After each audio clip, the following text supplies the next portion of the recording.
How to become a producer, part 2. So let's talk about how to begin each of the paths I mentioned in part 1 so that, ultimately in 5 years or 10 years, or whatever, you're at a place where you can get a producer credit. So let's start with casting. How do you get to a place where you can bring a big name to a movie to help get the movie made? Well, the beginning of that path is in the mailroom at an agency. Just go apply to a mailroom job and come up and learn that side of the business. And you're going to build relationships, not just with your agency, but with other agencies and with other management companies, etc. And, eventually in 5 or 10 years, you'll be in a place where you can leverage those relationships to get people to read scripts that you're attached to as a producer.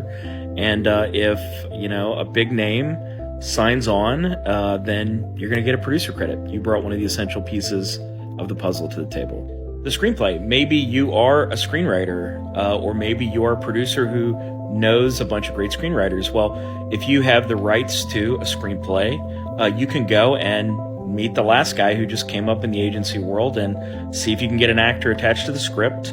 Maybe they're looking for a really scary horror film and you've got just the right thing for them, and actor signs on, and then when the deals are done and financing comes together on the movie, you end up getting a producer credit that way, just because you identified the material early enough that was going to be attractive and got it to the right people.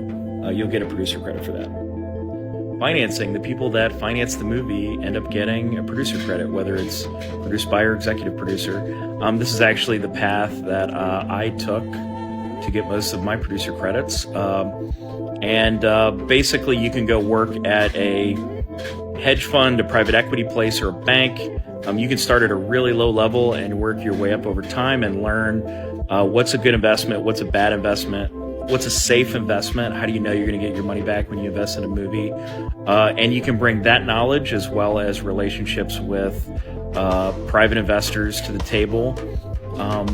And you can get a producer credit when you bring that to a movie. One of the reasons you see so many producers credited on movies is frequently independent films are piecing together financing from all over the place.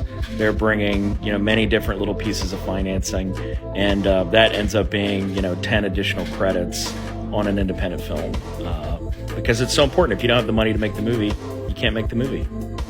Then there is physical production. I'm actually going to do a part 3 on this that explains this in a little more detail, because I came up in production, and there are many ways that you can work your way up on set to eventually get a producer credit.